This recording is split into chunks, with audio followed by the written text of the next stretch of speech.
Good afternoon guys, magluluto tayo ng hipon. So nandyan na ang mantika guys. Ilagay ko na ang onion. Dapat may garlic to guys, pero nakalimutan ko ang garlic. So pag kayo na nagluto, huwag nyo nakalimutan ang garlic.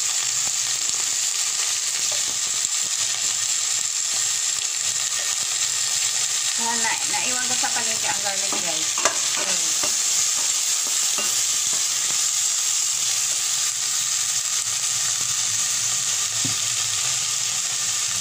So, antayin lang natin 2 minutes na maluto ang onion. Ayan, mabango na siya. So, ilagay na natin ang seasoning guys. Ang seasoning ay magic sarap. Ayan, magic sarap.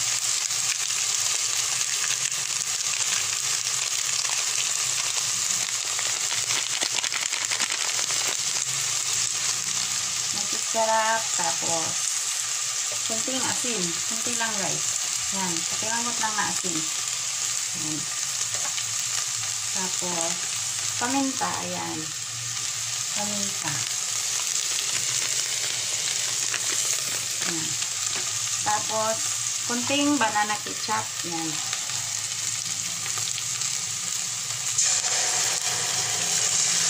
Tapos, meron pang ketchup na yung mga ketchup galing sa baklo guys. Yan. Iniipon ko yan. Kasi pangdagdag sa luto. Ayan din.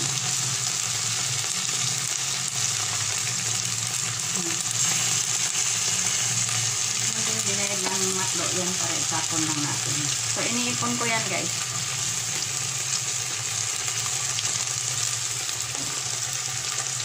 So, haluin natin guys.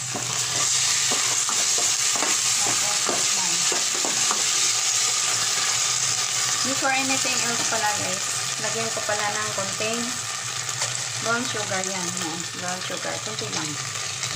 Yan. Sobrang dami na. Bawasan natin. Sobrang dami. Yan. Kunti na lang. Kunti lang kasi lagyan pa natin ng konting honey. Yan. May honey pa guys. Kunti lang din. Tatak lang.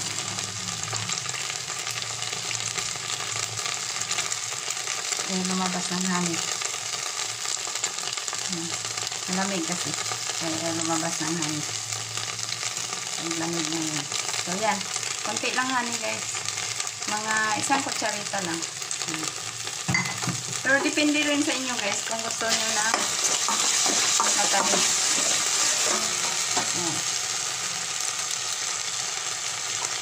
Ngayon, ilagay ko na ang hipon, guys.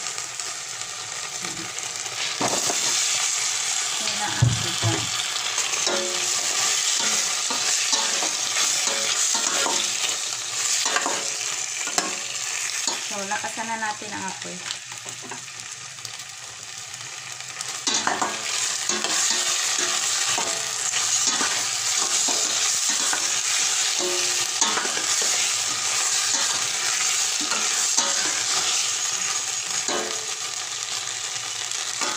Normally, nilalagyan ko pa ito ng atsyote oil, guys.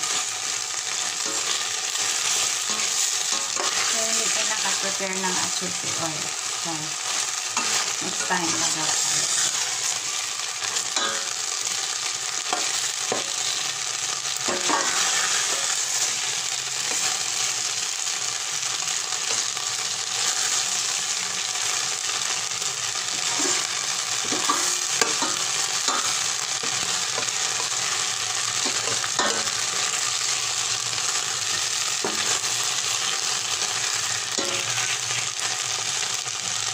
So, ilagay na natin ang butter.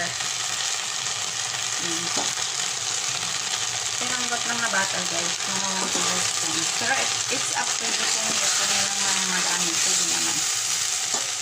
Sobrang init ang apoy. Hinaan natin.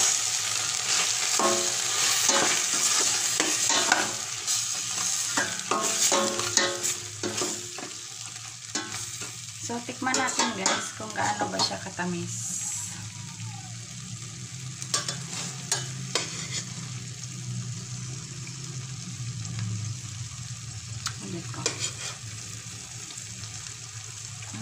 Sarap.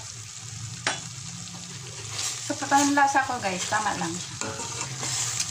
Nag-agaw yung tamis ng sugar, honey, at saka yung asim ng McDo ketchup, at saka yung UHC ketchup.